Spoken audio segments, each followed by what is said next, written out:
Saya akan masuk saudaraku, kita hari ini masuk di seri firman Tuhan yang baru, Bapak Ibu. Nggak berasa ya, mungkin saudara agak bingung kok seri firman Tuhan yang baru udah pertengahan bulan gitu, hampir selesai. Memang selama 1 bulan kemarin spesial saudaraku. Seri firman Tuhan Soul Healing kemarin itu agak panjang saudara. Saya percaya bukan satu kebetulan kok saudaraku. Masa pandemi kemarin ada sangat banyak sampah, ada sangat banyak hal yang tanpa kita sadari ya saudara. Itu jadi apa? Beban yang merintangi. Saudara mau terbang, terbangnya nggak bebas, mau lari, larinya nggak bisa cepat saudaraku. Jadi selama 1,5 bulan doa saya, firman Tuhan kemarin itu membebaskan saudara. Memerdekakan. 1,5 bulan kemarin doa saya, tidak boleh sampahnya dibawa lagi. Lihat kiri kanan katakan, sampah kok disimpan. Sepakat ya, saudara? Dikasih aja kan enggak mau toh. Apalagi nyimpen. Nah, minggu ini saudara kita akan masuk ke seri yang baru, judulnya adalah Healing and Health. Kesembuhan dan kesehatan. Apa yang akan saya bagikan saudara? Saya ingin membawa saudara pada satu pengertian yang balance, yang seimbang.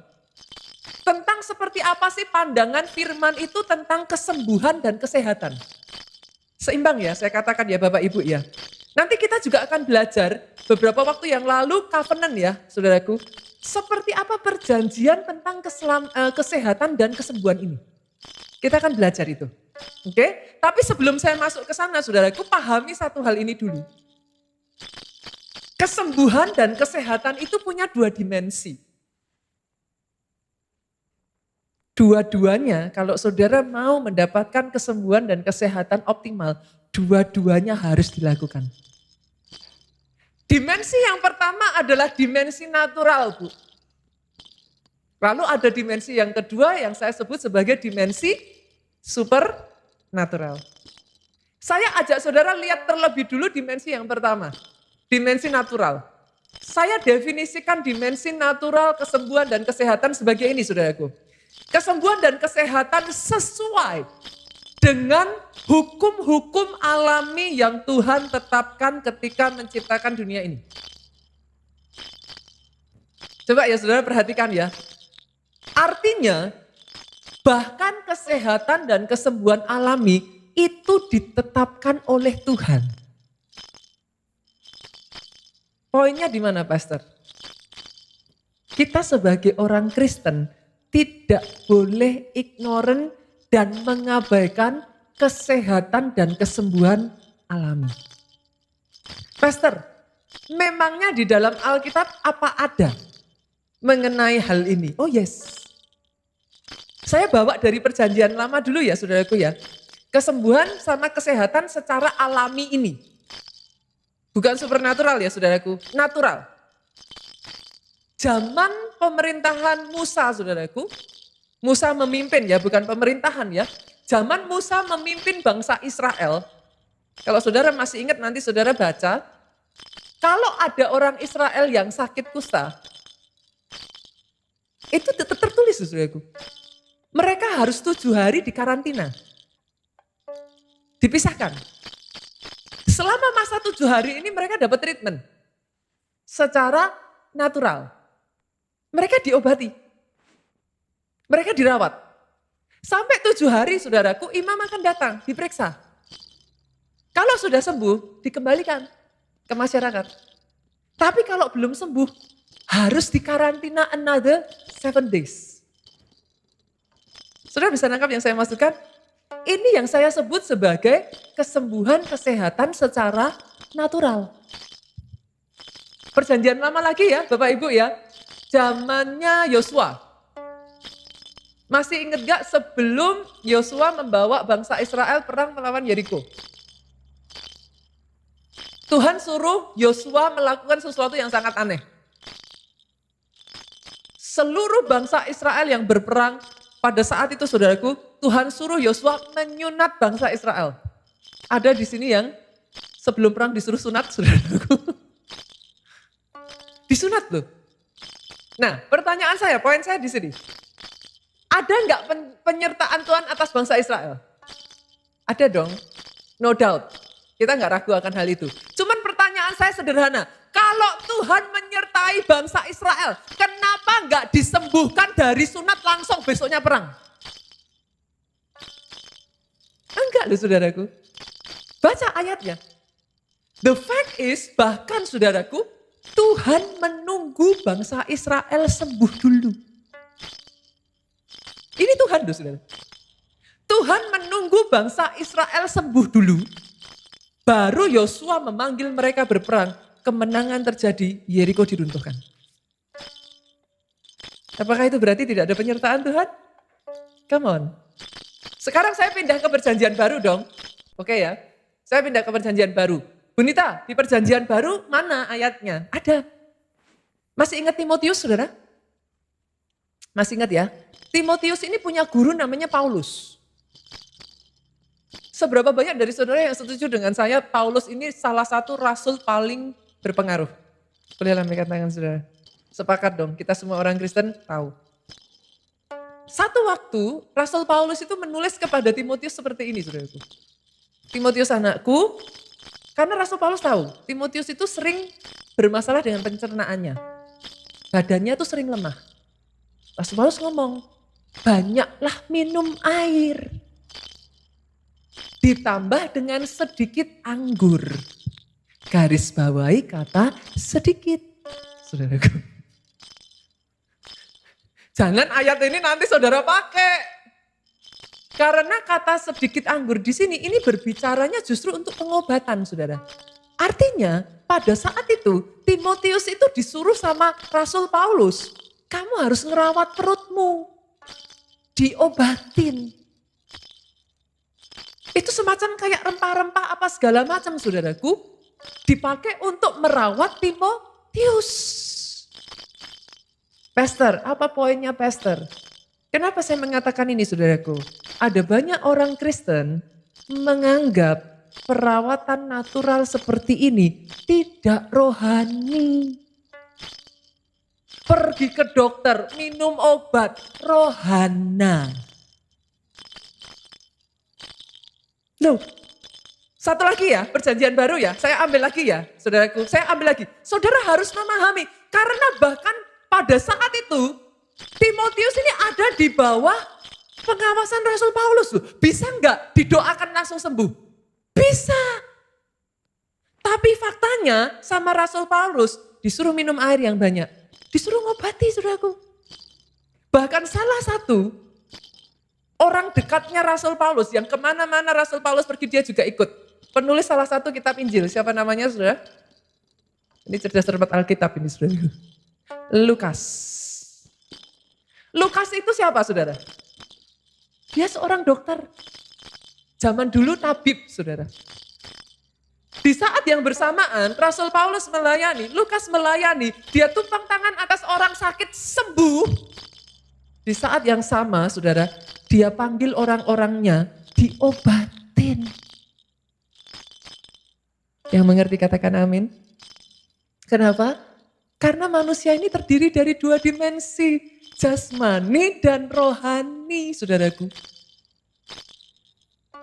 Untuk saudara mendapat kesembuhan dan kesehatan optimal, yang natural jangan dilupakan, tapi pegang juga yang supernatural. Hari ini kita bisa mengerti terlebih dulu. Kenapa? Karena saya melihat ada sangat banyak orang Kristen mengabaikan kesembuhan, kesehatan secara natural. Bahkan banyak hamba Tuhan, saudaraku, yang mana sangat disayangkan. Saudara gak menjaga apa yang masuk di tubuh saudara. Di meja semuanya yang kedagingan, saudaraku. Saudara coba baca di dalam Alkitab. Zaman dulu, lemak-lemak itu untuk bakar-bakaran buat Tuhan. Sekarang lemak-lemak masuk di dalam perut saudaraku. Loh, dibaca ayatnya saudara. Pastor, itu kan perjanjian lama. Sudah dibatalkan di perjanjian baru. Siapa bilang? Loh, hukum akan selalu ada. Itu hukum kok saudara. Sepasti itu gitu saudaraku. Boleh saya katakan ini? Perjanjian baru tidak menganulir perjanjian lama. Yang mengerti katakan amin saudara. Keberadaan Yesus, baca ayatnya. Yesus tidak menghilangkan perjanjian lama loh saudara. Enggak loh. No. Tetap ada hukumnya, tetap ada ketetapannya. Saudara tabrak, biarpun makannya sambil darah Yesus. Enggak bisa saudaraku. Yang mengerti katakan amin. Aminnya boleh lebih keras lagi. Impact tepuk tangannya boleh yang paling meriah buat Yesus Tuhan kita. Bahkan ada daerah-daerah di Indonesia ini ya saudara. Yang umur 90 tahun tuh nggak dianggap panjang umur loh. Ada saudaraku, ada daerah tertentu di Indonesia ini usianya itu bisa sampai di atas 100 bahkan 110 tahun. Dan dengar kabar baiknya ya saudaraku, hanya dengan saudara menjalankan ketetapan Alkitab, hukumnya Tuhan yang secara alami diberikan sejak penciptaan manusia ini. Oh, perhatikan ini saudaraku, mayoritas penyakit itu hilang. Ini semua kok melihat saya gini ya saudaraku? Loh beneran? Masalahnya banyak orang Kristen sudah menganggap itu enggak rohani dulu. Dengan arogan makan yang berlemak-lemak tadi itu saudaraku. Dan saudara ngomong, darah Yesus. Tuhan itu enggak bisa saudara tabrakkan loh. Tuhan itu kalau sudah ngomong, perkataannya enggak bisa ditabrakkan dengan perkataan yang lain. Enggak bisa saudara. Itu sebabnya hari ini saudaraku saya mau adanya keseimbangan. Untuk saudara dapat kesehatan dan kesembuhan optimal. Kerjakan yang natural. Bukan hanya yang supernatural. Tapi yang natural harus dikerjakan. Berarti apa yang harus saya lakukan Pastor? Ini saya cepat aja ya saudaraku. Untuk kita sehat secara natural itu apa yang harus saya lakukan? Doa Bapa kami saudara. Salah satunya ngomong gimana? Berikanlah kami, makanan kami, berlebihan. Loh, itu ada loh, doa yang diajarkan Yesus. Berikanlah kami, makanan kami pada hari ini yang secukup. Masalah banyak orang hari ini itu bukan kurang makan. Bapak Ibu, kelebihan makan. Makanlah yang sehat, makanlah yang bergizi, makan secukupnya. Pagi makan, siang makan, malam makan, nanti malam lagi ada makan lagi. Karena puasa, jam 3 makan lagi. No. Makan yang secukupnya, makan yang sehat-sehat, yang bernutrisi. Apalagi Pastor? Olahraga. Senggol kiri kanan, tubuh kita tidak ditentukan untuk tidur terus. Loh, Pastor, bukankah salah satu nasihat dokter supaya sehat harus tidur? Loh benar saudaraku, tidur yang? Apa dokter bilang tidur yang banyak? Enggak loh. Tidur yang cukup. Cukup itu bukan tidur seharian Bapak Ibu. Boleh Bapak Ibu, kita coba ya. Kita coba ya. Mulai ya. Yang sudah lama enggak olahraga sejak pandemi. Gerak. Loh ini jujur saya ceritakan ya saudaraku. Saya itu sejak pandemi olahraga terbatas. Di rumah ada sih, kita kayak apa sih namanya treadmill ya. Kita treadmill, saya treadmill saudaraku. Tapi olahraga itu terbatas sekali. Satu ketika saya pergi ke Gunung Sinai. Saya pernah ceritakan kepada saudara ya. Naik Gunung Sinai itu berapa jam, turunnya berapa jam kan. Tapi kabar baiknya ya saudara, sejak saya naik ke Gunung Sinai, badan saya lebih sehat. Ibu-ibu, halo, yang kepengen langsing? Bolehkah saya bagikan ini? Gak cukup untuk puasa dan diet. Olahraga.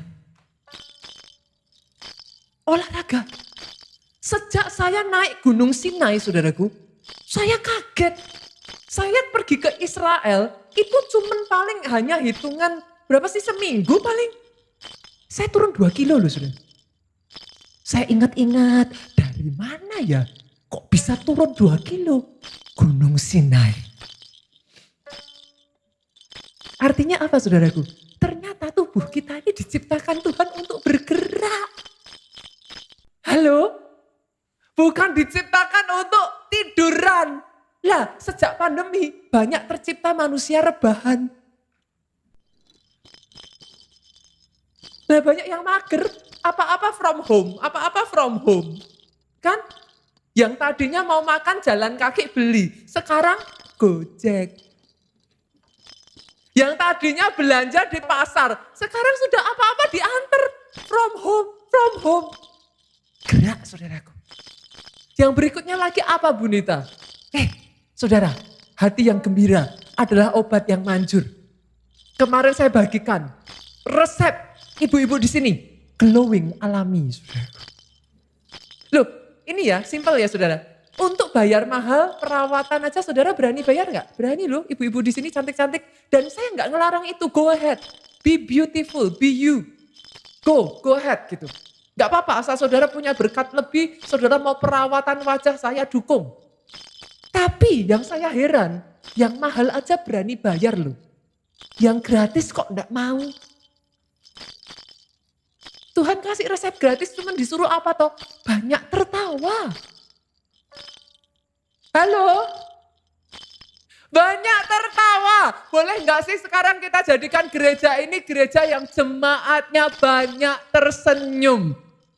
Gereja yang happy. Para pelayan Tuhan, halo, boleh enggak jadi melayani di keluarga Allah tuh happy? Jangan gosip buat apa? Capek saudaraku. Dengar kata-kata negatif, kata-kata, happy aja. Sambil senyum aja. Yang sepakat aminnya boleh yang paling keras. Sekali lagi tepuk tangan yang paling meriah buat Yesus Tuhan kita. Saya baru bagikan satu loh ya Bapak Ibu. Kesembuhan dan kesehatan natural. Nah sekarang ada yang kedua. Kesembuhan dan kesehatan supernatural. Nah saya definisikan yang kedua ini sebagai apa saudaraku? Intervensi kuasa Allah untuk menyembuhkan kita melampaui keterbatasan manusia secara jasmani. Jadi memang ada intervensinya Tuhan. Tapi sama seperti yang natural tadi, yang supernatural juga ada hukumnya saudara. Bulan Februari kemarin kita belajar tentang perjanjian ya Bapak Ibu. Betul ya? Nah, ternyata kita jadi orang Kristen mulai sekarang jangan jadi orang Kristen yang terus mempertanyakan ya Bapak Ibu. Kenapa? Makannya B2, makannya gula-gula, makannya manis-manis. Kenapa Tuhan izinkan? Nah ya kenapa saudaraku? Sepakat ya? Kita jadi orang Kristen yang smart ya. Oke? Karena ada bagian saudara harus kita lakukan. Ada bagiannya Tuhan. Dua belah pihak. Nah sekarang kita lihat, saya ajak. Kalau gitu, apa covenant-nya Tuhan? Apa sih yang disuruh Tuhan untuk kita lakukan? Supaya kita masuk di dalam kesembuhan, kesehatan supernatural. Sepakat ya? Sepakat ya? Kita lihat yuk. Kita buka ayatnya di dalam Keluaran pasalnya yang Keluaran pasal berapa ya saudaraku? Sebentar, saya lihat pasal 15 yuk. Kita buka Keluaran 15 ayatnya yang ke-23 sampai 26. Sampailah mereka ke Marah, tetapi mereka tidak dapat meminum air yang di Marah itu karena pahit rasanya. Itulah sebabnya dinamai orang tempat itu Marah. Lalu bersungut-sungutlah bangsa itu kepada Musa. Kata mereka, apakah yang akan kami minum? Musa berseru-seru kepada Tuhan. Dan Tuhan menunjukkan kepadanya sepotong kayu. Musa melemparkan kayu itu ke dalam air, lalu air itu menjadi manis. Sampai di situ saudaraku, ayat berikutnya ini garis bawahi. Di sanalah diberikan Tuhan ketetapan-ketetapan dan peraturan-peraturan kepada mereka. Dan di sanalah Tuhan mencoba mereka. Artinya apa saudara? Alkitab saudara itu terdiri dari hak, kewajiban, detail-detail tentang isi perjanjian. Ayat yang kita baca sebentar lagi ini saudaraku adalah perjanjian tentang kesembuhan dan kesehatan supranatural. Pastor bisa. Pendahulu kita sudah membuktikan kok saudaraku. Abraham itu hidup sampai 175 tahun. Ishak anaknya hidup sampai 180 tahun. Anaknya lagi, Yakub hidup sampai 147 tahun. Saudaraku. Berarti bisa. Bisa saudara. Bahkan dicatat, matanya tidak kabur. Badannya tetap sehat. Boleh nggak mulai punya visi saudara? Satu hari kita menua, badan kita tetap sehat. Kemarin saya senang sekali, saya nggak tahu ibunya, tantenya ini apa datang malam ini atau jadi datang ke Impact atau enggak, saya nggak tahu. Saya kemarin ketemu salah satu orang tua, ibu dari pelayan Tuhan kita, habis KKR malam, saya turun, saudaraku dikejar, Bunita, kayak gitu kan, saudaraku. Oh tante, saya gitu. Saya kaget, dikasih tahu, usianya sudah 70 tahun lebih. Saudara kalah loh saudaraku. Tantenya ini pakai bulu mata loh. Loh bener, ini kalau tantenya ada, saya suruh maju ini, beneran. Beneran, saya kaget kok. Saya seneng sekali. Tantenya malah bilang sama saya, lihat kulit saya Bunita katanya. Saya pegang kulitnya saudaraku, kenceng. Pakai rambutnya di ekor kuda. Loh beneran, saya ceritakan ini karena saya seneng sekali. Pakai sepatunya tuh saya ajak kalah muda saudara. Sepatunya Skechers, saudaraku. Ini mana tantenya? Saya lihat, boleh bangkit berdiri tante? Loh, geleng-geleng katanya saudaraku. Senang sekali. Saya jatuh cinta sama tante ini saudaraku. Saya lihat tangannya ya saudara. Saya kalah saudara, dikutek saudaraku. Boleh, nanti saudara pulang ya, pegang tantenya, saudara salaman sama tantenya, biar ketularan awet muda. Saya senang sekali ketemu tante kemarin. Kenapa saudaraku? Karena saya tanya, tante apa rahasianya? Salah satunya tante bilang saudara, hidup ini jangan dibuat susah. Nikmati. Betul ya tante ya? Nikmati. Kita lakukan sebisa mungkin. Yang mau di ini ya ayo. Yang mau di ayo. Kenapa susah? 70 tahun betul ya tante ya? Kita kasih tepuk tangan saudara. Cantik saudara. Lihat nanti kalau nggak percaya buktikan perkataan saya. Saya kemarin bilang kok sama tantenya. Tante bilang usianya baru 50-60 tahun aja saya percaya kok. Kenapa saudaraku? Dengar ini baik-baik. Dengar ini baik-baik. Berpegang pada ketetapannya Tuhan.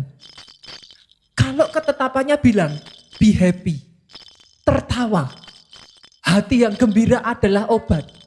Jangan hidup dibuat susah terus. Halo? Halo?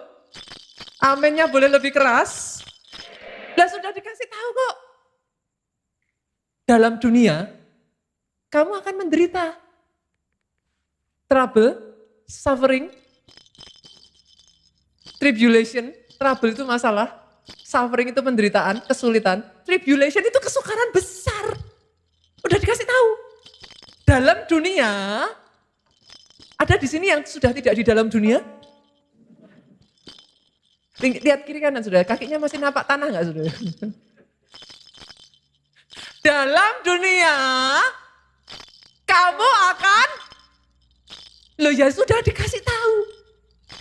Jadi kalau sejak dari hari ini, saya berharap tidak ada lagi satu jemaat keluarga Allah datang sama pendetanya, datang sama leadernya ngomong, kenapa Tuhan izinkan? Para leader, halo? Kalau ada yang datang ngomong gitu, bukain ayatnya. Dalam dunia kamu akan menderita. Loh, sudah ada ayatnya loh saudara. Tuhan gak bisa mengingkari perkataannya sendiri. Itu sudah bagiannya. Tapi ya saudara, pegang ini. Tuhan sudah memberikan ketetapan dan ketentuan untuk saudara bisa melalui semuanya itu. Kerjakan bagianmu, dia akan kerjakan bagiannya. Pastor, regarding kesembuhan dan kesehatan ini, apa bagian saya? Yuk kita baca ya, ayat 26 ya. Boleh dengan suara keras Bapak Ibu sama-sama? Jangan dikeluarkan media, jangan dikeluarkan ayatnya. Biar baca Alkitab. Nah loh, biarin saudara. Buka Alkitabnya, bingung saudara. Di mana Alkitabnya? Ayo. Kejadian pasal 2, Keluaran saudara, pasal 15 ayat 26. Keluaran ada di mana? Ayo Bapak Ibu. Yang sudah ketemu katakan amin. Nah, ini ketemunya sungguhan ya. Baca yang keras ya Bapak Ibu ya. 2, 3, yuk. Firman-Nya. Jika kamu sungguh-sungguh mendengar suara Tuhan Allahmu. 1 ya. Jika kamu sungguh-sungguh mendengar suara Tuhan Allahmu. Kita sepakat dalam hal ini. Suara Tuhan itu yang audible atau firman Tuhan ini juga suara Tuhan. Sepakat ya? Jangan bilang sama saya nggak dengar suara Tuhan Bunita. Lebih tepatnya saya nggak baca firman. Itu lebih tepat. Oke ya? Karena firman ini adalah suara Tuhan. Lanjut yuk. Jika kamu mendengar sungguh-sungguh suara Tuhan Allahmu setelah itu dan melakukan apa yang benar di matanya dan memasang telingamu kepada perintah-perintahnya. Dengarkan ini saudaraku. Yang namanya memasang telinga itu gini. Saudara kayak, oke, nanti jangan-jangan ada yang enggak kedengeran nih. Pernah enggak saudara baca firman tapi sambil lalu akhirnya enggak dapet. Memasang telinga itu saudara dengerin sungguh-sungguh, cari sungguh-sungguh. Jangan sampai terlewatkan. Beda ya saudara. Bukan saudara baca sehari 10 pasalnya yang penting. Saya ulang ya. Tapi 10 pasal itu ketika saudara baca, jangan terlewatkan. Beda kan? Beda ya saudaraku. Kita lanjutkan lagi. Pasang telinga tadi terhadap perintahnya dan apalagi saudaraku, tetap mengikuti segala ketetapannya. Saya tanya lagi, tetap mengikuti itu hanya sehari, 2 hari? Nah kalau belum digenapi, 3 hari? 4 hari? 5 hari? Yang jawab saudara lo ya. Tetap itu selamanya. Lihat gak? Lihat, tetap. Sudah terjadi, belum terjadi, tetap. Ini bagian kita saudaraku. Oke? Sekarang, bagiannya Tuhan apa? Ini ya saudara. Maka aku tidak akan menimpakan kepadamu penyakit manapun yang telah kutimpakan kepada orang Mesir, sebab aku Tuhanlah yang menyembuhkan engkau. Doa saya ini jadi atas hidupmu, digenapi. Sorry ya saudara, in case ada dari antara saudara yang ngomong Tuhan ngasih penyakit, Tuhan ngomong aku tidak akan menimpakan penyakit manapun kepadamu. Aku tidak akan menimpakan penyakit manapun kepadamu. Oh yes. Sejak dari hari ini ya saudara, berani berdiri di atas perjanjiannya. Kalau saudara lakukan bagianmu, tarik itu janji Tuhan. Harus terjadi atas hidupmu. Harus terjadi atas hidupmu. harus terjadi atas hidupmu. Pertanyaannya sekarang how, Pastor? How? Bagaimana saya bisa narik itu? Nah, ini yang jadi masalah, saudara. Ini yang banyak orang Kristen tahu tapi nggak tahu.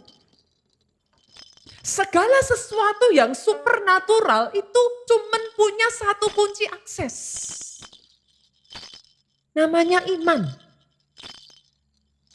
Kenapa saya katakan banyak orang Kristen tahu tapi nggak tahu? Kenapa sangat banyak orang Kristen masih mempertanyakan, kenapa Tuhan izinkan ini dan itu? Tadi saya sudah mengatakan, di dalam dunia itu akan ada masalah. Saudara udah gak perlu tanya, itu jawabannya sudah jelas. Selama saudara di dalam dunia, masalah, penderitaan, kesulitan, kesukaran besar itu jadi bagiannya. Tapi tidak pernah jadi masalah loh saudara, masalah itu sebenarnya kalau saudara lebih kuat dari masalahnya. Make sense ya? Maksudnya gimana Pastor? Alkitab itu mencatat, hidup kita ini pertandingan iman saudara. Saya ajak saudara untuk bisa nangkap ini ya. Jadi saudara punya pemahaman yang benar gitu. Ketika saudara ngadepin masalah, saudara itu nggak jadi orang Kristen gampangan, orang Kristen lembek, orang Kristen melo. Oh jangan saudaraku, yang kayak gitu saudara dibully iblis. Jangan. Supaya saudara nggak jadi orang Kristen melo, saudara harus tahu kebenarannya. Dalam dunia memang ada masalah. Oke Pastor, sekarang saya tahu dalam dunia ada masalah. Jadi next time masalah datang jangan dihindari. Sepakat? Lah memang ada masalah kok. Ngapain dihindari? Oke? Jadi dalam dunia ada masalah. Sadar bahwa dunia kita ini, dalam hidup ini adalah pertandingan iman. Waktu saya kecil saudara, saya kasih perumpamaan supaya memudahkan saudara. Waktu saya kecil, saya itu suka satu permainan yang namanya lempar bola air. Balon air. Ada di sini yang pernah main lempar balon air? Pernah ya? Balon diisi air, kalau dilemparin ke saudara, kena badan kita pecah, car. Airnya kena semua, kita basah. Kalau kita basah, kita kalah, saudara. Kita bahasanya apa? Kita out, gitulah, saudara. Oke ya? Nah, kenapa saya katakan orang Kristen tahu tapi nggak tahu? Kira-kira kalau saudara sudah tahu loh, gamenya adalah game balon air. Saudara bawa apa? Apa yang akan saudara lakukan? Persiapan apa yang akan saudara lakukan? Bawa baju ganti, percuma bu, kena air kok. Kalau saudara mau menang, loh dalam game bola air ini, sama seperti tadi, saudara sudah siap basah. Bener kan? Loh bener saudaraku. Di dalam dunia ada masalah. Siap masalah itu datang. Kalau main bola air, balon air, siap basah. Nggak mau basah, jangan main. Kan jelas. Tapi untuk saudara menang, saudara harus apa? Bawa balon air sebanyak mungkin. Loh bener tuh? Salah siapa kalau cuma bawa satu? Lempar, habis itu enggak bisa apa-apa. Dilempari kiri kanan, diam. Saudara mengerti maksud saya? Kalau dikatakan dalam Alkitab, kita ini ada di pertandingan iman. Apa yang harus saudara lakukan? Siap iman sebanyak mungkin. Dan sorry, iman gak bisa dibeli di Superindo. Saudara kenapa harus ibadah hari Minggu ke sini? Kenapa? Iman timbul dari pendengaran. Pendengaran akan firman Kristus. Saudara kenapa harus saat teduh? Harus melakukan disiplin orang Kristen. Saat teduh, baca firman, doa puasa. Kenapa? Karena saudara itu gak pernah tahu kapan masalah itu datang. Siapkan iman sebanyak mungkin. Tabung imanmu di tengah kondisi baik. Tabung imanmu di saat masalah datang. menteles saudaraku. Iblis mau pukul saudara, pukul aja. Enggak apa-apa kok. Dalam sebuah peperangan, mukul dan dipukul itu wajar. Hanya anak-anak yang tidak ngerti hukum itu, dipukul sedikit, datang ke maminya. Yang mengerti katakan amin. Yang mengerti katakan amin. Tapi seorang prajurit dipukul, pukul balik. Halo? Anak Tuhan, sejak dari hari ini dipukul, maafkan saya ya saudara, saya harus keras dalam hal ini. Kenapa? Saya melihat dari masa pandemi kemarin ya, saya kehilangan banyak orang loh saudara. Ada banyak orang Kristen beralih imannya, ada banyak orang Kristen jatuh, ada banyak orang Kristen undur. Kenapa? Gak kuat imannya. Sejak saat itu saya mengambil keputusan firman di gereja ini harus berubah. Jemaat keluarga Allah harus jadi jemaat yang kokoh, solid, grounded, akarnya kuat. Pengajarannya harus jelas. Kita nggak pernah kok ngasih saudara mujizat. Kita nggak pernah menjanjikan tidak ada masalah. Pendeta manapun yang berani menjanjikan tidak ada masalah, minta ayatnya. Loh lah nggak ada kok. Jelas-jelas ayatnya ngomong di dalam dunia, kamu akan menderita ini, sudah dikasih tahu. Tapi Tuhan ngomong. Tuhan katakan, enggak apa-apa.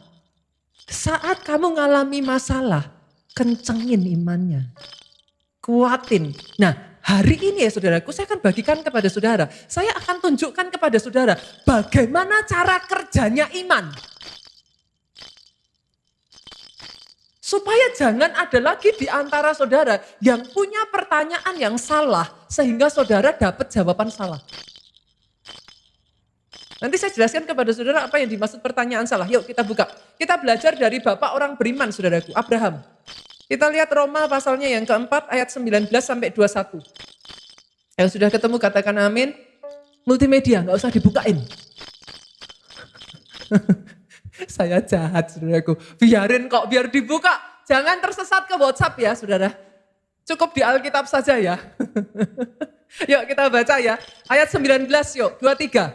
Imannya tidak menjadi lemah. Walaupun ia mengetahui bahwa tubuhnya sudah sangat lemah. Karena usianya telah kira-kira 100 tahun dan rahim Sarah telah. Pernah dengar orang Kristen ngomong gini? Pastor, mana buktinya? Badan saya enggak jadi tambah baik. Katanya iman, mana buktinya? Loh justru itu. Abraham itu tahu tubuhnya tambah lemah. Istrinya Sarah sudah mati haid. Alkitab mencatat, ini rahasia iman. Imannya tidak menjadi lemah. Maksudnya gimana Pastor? Sederhana, sakit penyakitmu boleh tambah parah. Masalahmu boleh tambah buruk. Keadaanmu boleh tidak membaik. Imanmu harus tambah kuat. Saudara bisa melihat? Bukan badannya enakan dulu imanmu jadi tambah kuat. Tidak. Kenapa akhirnya banyak yang gak ngalami saudara? Karena di tengah badannya melemah. Masalahnya tambah berat. Sarah mati haid. Imannya ikut lemah. Pastor, kenapa di tengah kondisi jadi buruk begitu, masa penyakit saya jadi tambah buruk begitu, kenapa iman saya nggak boleh tambah lemah? Karena yang bisa mengakses supernatural itu iman. Lah kalau imanmu tambah lemah, habis. Habis Pak. Kunci ke arah segala sesuatu yang supernatural ya saudara, itu iman. Abraham sangat tahu itu. Itu sebabnya ayat ini ngomong, di saat tubuhnya tambah lemah, di saat keadaannya tambah buruk, dia lihat istrinya sudah mati haid, imannya tidak menjadi lemah.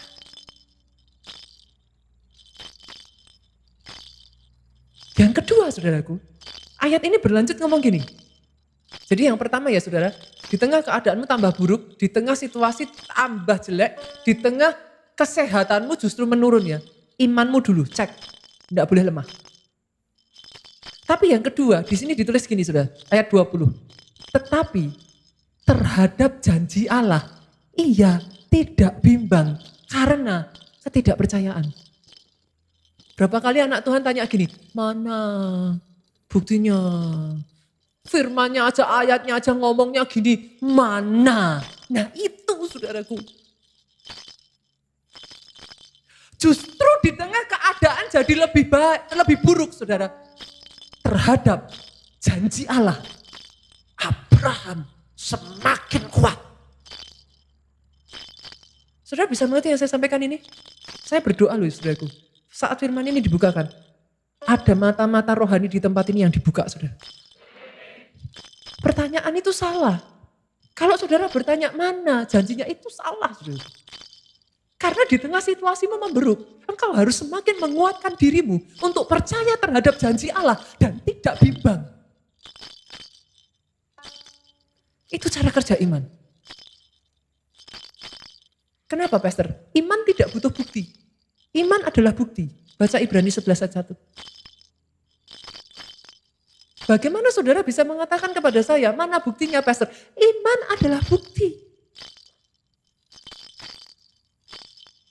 Oh, ini ya saudaraku dibutuhkan benar-benar saudara rohaninya naik tingkat tahun ini. Beneran saudara. Kalau enggak ya, saudara boleh datang ke gereja, saudara mau boleh pelayanan apa ya. Emangnya iblis takut tuh sama pelayan Tuhan? Sorry Bapak Ibu, para pelayan Tuhan. Enggak. Saya katakan ini tuh again and again. Iblis bukan takut orang Kristen, iblis bukan takut pelayan Tuhan. Iblis takut pembicara? Enggak. Jangankan pembicara, jangankan leader, jangankan gembala sidang. Sama Yesus aja dia gak takut kok.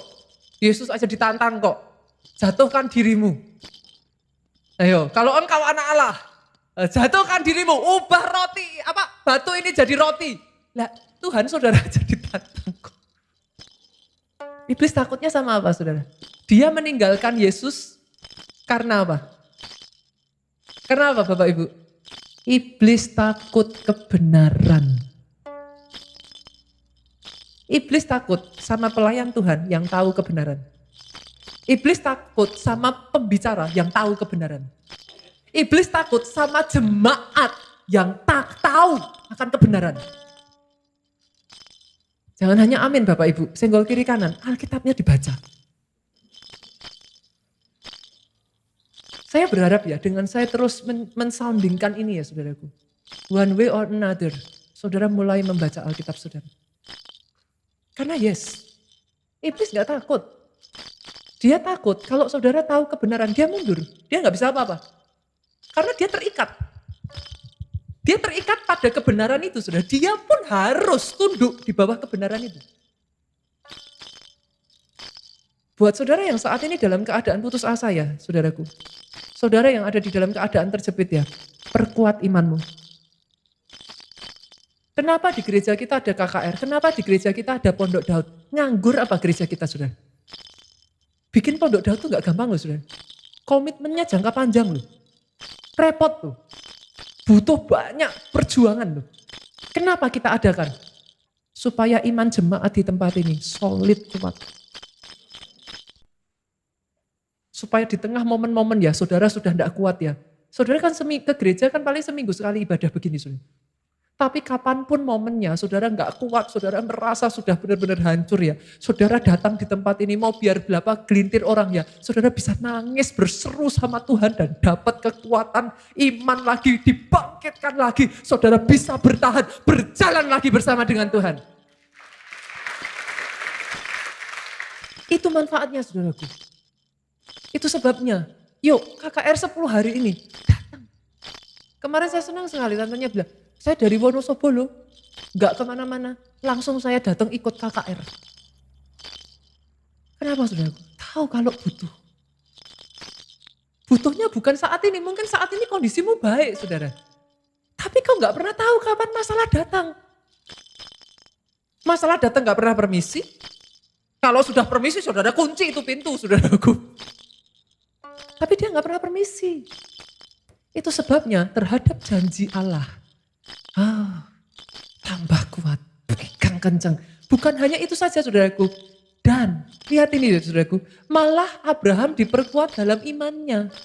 Dan ia memuliakan Allah. Bukan cuman terhadap janji Allah dia kuat, bukan cuman kondisi memburuk dia imannya dikencengin tambah naik, tapi dia memuliakan Tuhan. Masalah banyak orang Kristen di tengah keadaan itu, bukannya memuliakan Tuhan, bersungut-sungut. Memuliakan Tuhan itu apa tuh saudaraku? Kalau terjemahan bahasa gaulnya itu bersyukur.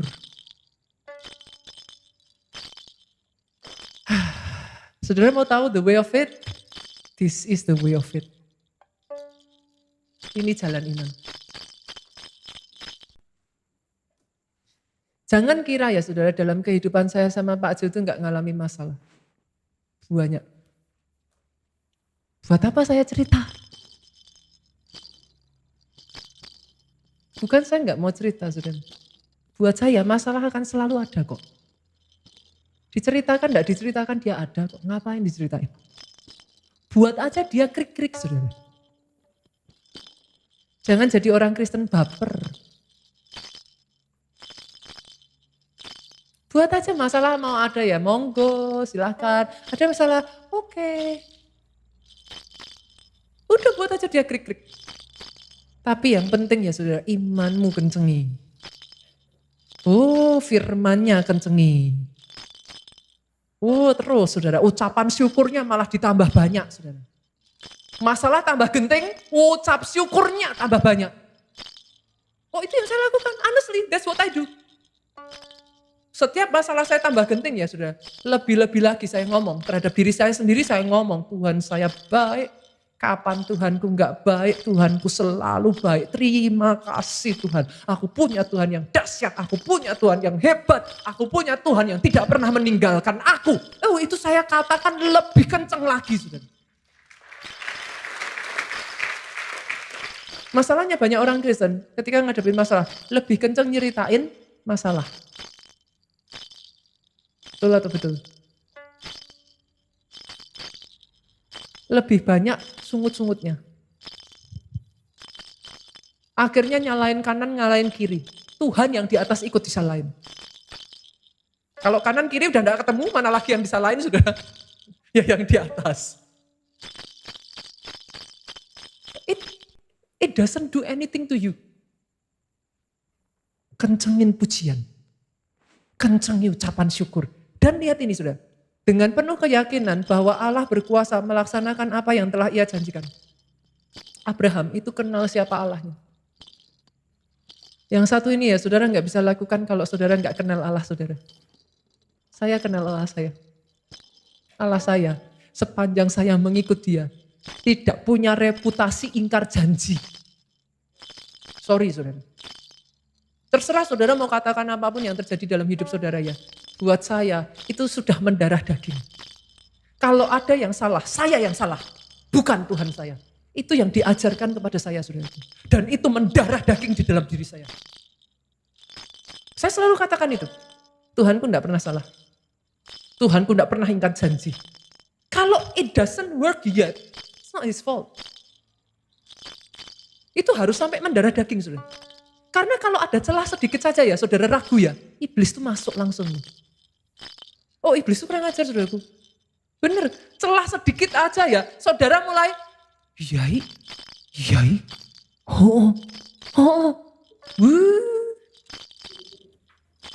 kayak tikus itu loh saudara. Kepala masuk, badan masuk. Kenapa saya mengatakan tadi? Mungkin saudara dengar saya ngomong gitu, saudara ngomong, pastor kok ekstrim. Yuh, benar saudara. Dalam hidup saya selalu katakan itu, Tuhanku tidak pernah salah. Kalau sampai ada something wrong happen in my life, Tuhanku tidak pernah salah. Itu saya harus kekeh di situ saudara. geser sedikit aja, itu kayak kepala tikus tadi itu loh saudara. Masuk dia. Dia tahu, dia mencium. Dia seperti predator ya saudara, dia tuh mencium ketakutan, dia mencium keraguan-raguan. Serang. Satu masuk kepala, perut masuk, habisin tuh satu persatu. Nanti kayak batas tanah saudara tuh ya, mundur terus tuh. Satu demi satu bagian dalam hidupmu diambil. Pencuri datang untuk mencuri, membunuh, membinasakan. Jangan dibolehin saudaraku. Boleh? Sepakat ya Bapak Ibu ya? Sepakat dalam hal ini ya? Jemaat keluarga Allah sudah mengerti prinsip yang satu ini ya? Kuat ya? Saya tutup dengan firman yang satu ayat ini saudaraku. Yohanes pasalnya yang keempat ayat 46 sampai 54. Ini kisah yang sangat penting sekali saudara. Saya percepat aja. Satu kali saudaraku, ayat 46, Yesus kembali lagi ke Kana di Galilea. Tadinya Yesus melakukan mujizat pertama di Kana. Ia membuat air menjadi anggur. Dia pergi, dia balik lagi yang kedua kalinya saudaraku. Di Kapernaum ada seorang pegawai istana, anaknya sakit. Mendengar Yesus datang, pergilah ia meminta supaya Yesus datang menyembuhkan anaknya. Sebab anaknya hampir mati. Nah, dia datang sama Yesus, minta Yesus datang. Yesus jawabnya apa? Yesus ngomong gini, jika kamu tidak melihat tanda dan mujizat, kamu tidak percaya. Perwira ini belum menyerah saudaraku. Pegawai ini belum menyerah. Dia datang lagi ngomong sama Tuhan lagi. Tuhan datanglah sebelum anakku mati. Yesus jawab, kata Yesus kepadanya, pergilah, anakmu hidup. Saya tanya nih sama saudara, diunyeng-unyeng kepala anaknya enggak saudara? Dipegang enggak sama Yesus? Doa saya iman yang kayak gini ada di keluarga Allah. Alkitab mencatat, pegawai itu percaya, lalu ia pergi. Dia pergi dengan satu iman percaya, kalau aku pergi, anakku sembuh. Next time, hamba Tuhan datang ke tempat ini ya saudaraku. Mau ditumpang tangan, mau enggak ditumpang tangan. Mau didoakan, mau enggak didoakan. Saudara maju, saudara tarik itu dari Tuhan. Oh, keluarga Allah imannya harus begini. Imannya jangan, lah aku tadi gak dipegang Pak Pendetanya tuh. Loh, soalnya saya ngalami saudaraku, kadang tuh saya gemes saudara. Bukan gak mau doain. Sudah didoain ya, lari lagi. Pastor, doain lagi. Loh, kamu tadi kan sudah didoain.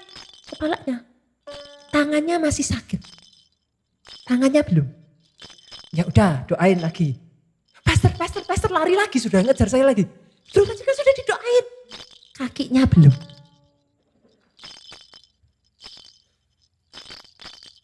It's talking about faith, saudara. Gak apa-apa, saudara didoakan itu bagus. Berkat impartasi itu selalu baik. Tapi imanmu tidak pernah boleh kepada manusia. Imanmu tertujunya harus seperti pegawai istana ini. Yesus ngomong, dia terima itu. Dia pergi dengan satu iman, anakku sembuh. Nah, saya nggak akan baca selanjutnya, saudara nanti baca sendiri di rumah. Intinya, anak itu sembuh, saudara. Tetapi yang mau saya baca ini, saudara. Ayat 54. Itulah tanda kedua yang dibuat Yesus ketika ia pulang dari Yudea ke Galilea. Kenapa ayat ini jadi penting, saudara? Oke, sesuai dengan yang kita baca tadi, mujizat pertama yang dilakukan Yesus itu apa, saudara? Dia merubah air jadi anggur. Oke, berarti per detik itu, pegawai istana ketemu Yesus, kan mujizat pertama kan itu. Ini kan dikatakan mujizat kedua. Betul ya? Tadi ayat 54, ini mujizat kedua. Nah, kalau ayat yang dikatakan ini benar saudaraku, maka per detik itu, perwira ini belum pernah lihat buta melihat, tuli mendengar, lumpuh berjalan. Ini mujizat Yesus kedua kok saudara. Sekaligus mujizat kesembuhan Yesus yang pertama.